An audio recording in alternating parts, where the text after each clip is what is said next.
আমরা যখন স্বাধীন হয়েছি 1971 সালে, আমরা তখন ধরে নিয়েছিলাম যে আমরা একটা সত্যিকার অর্থেই গণতান্ত্রিক রাষ্ট্র, গণতান্ত্রিক সমাজ পাবো। কিন্তু আমাদের দুর্ভাগ্য যে সেদিন যারা গণতন্ত্রের প্রধান দাবিদার ছিলেন, স্বাধীনতার দাবিদার ছিলেন, তাদের হাতেই, আওয়ামী লীগের হাতেই কিন্তু সেদিন গণতন্ত্র ধ্বংস হয়। তারা 1975 সালে একদলীয় শাসন ব্যবস্থা বাক্সাল প্রতিষ্ঠা করে। এ কথা আমাদের ভুললে চলবে না, এ কথা বারবার মনে করতে হবে। এই দলটি 2007 সালে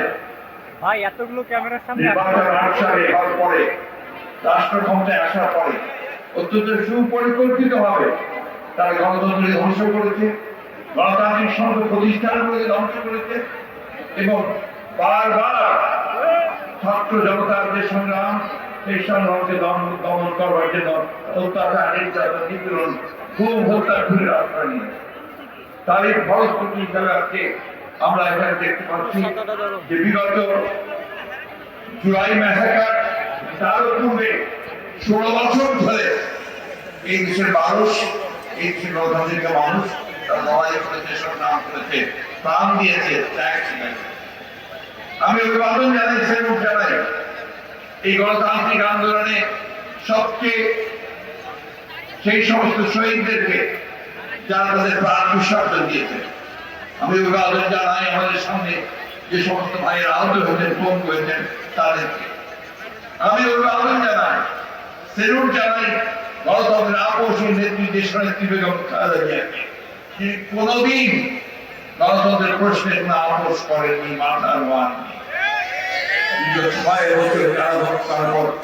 ছাত্র জনতার আন্দোলনের মধ্যে দিয়ে মুক্ত হয়েছেন, আজও তিনি অত্যন্ত অসুস্থ।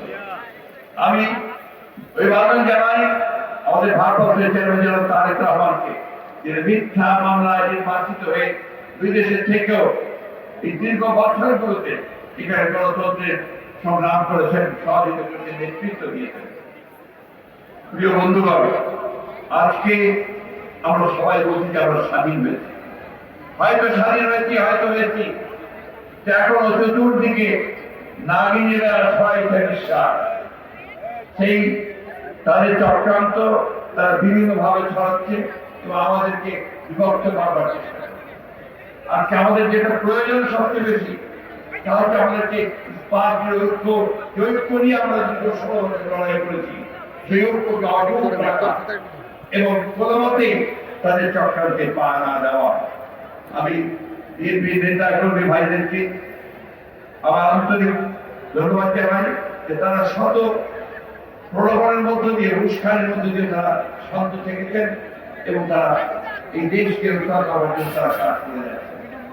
আমি ধন্যবাদ জানাই আমাদের সেই সমস্ত দলগুলোকে, রাজনৈতিক দলগুলোকে, সংগঠনগুলোকে যারা দীর্ঘকাল ধরে এই সংগ্রাম লড়াইয়ে আমাদের সঙ্গে সংযুক্ত হয়েছেন, কাজ করেছেন। আজকে একটা সংগ্রামের মধ্য দিয়ে, আত্মত্যাগের মধ্য দিয়ে আমরা একটা অন্তর্বর্তীকালীন সরকার, এই অন্তর্বর্তীকালীন সরকারের কাছে জনগণের প্রত্যাশা আকাশ চুম্বি। জনগণ মনে করে যে এই প্রত্যাশা করে এই সরকার তাদের এমন একটা গণতান্ত্রিক ব্যবস্থা, একটা লেভেল প্লেইং ফিল্ড তৈরি করে দেবে, গণতন্ত্রের প্রতিষ্ঠানগুলোকে আবার তারা সংস্কার করে আমাকে জায়গায় আনবে, সত্যিকার অর্থে একটা অর্থবহ নির্বাচনের মধ্য দিয়ে, নিরপেক্ষ নির্বাচনের মধ্য দিয়ে আমরা একটা গণতান্ত্রিক রাষ্ট্র, গণতান্ত্রিক সমাজ প্রতিষ্ঠা করতে পারি।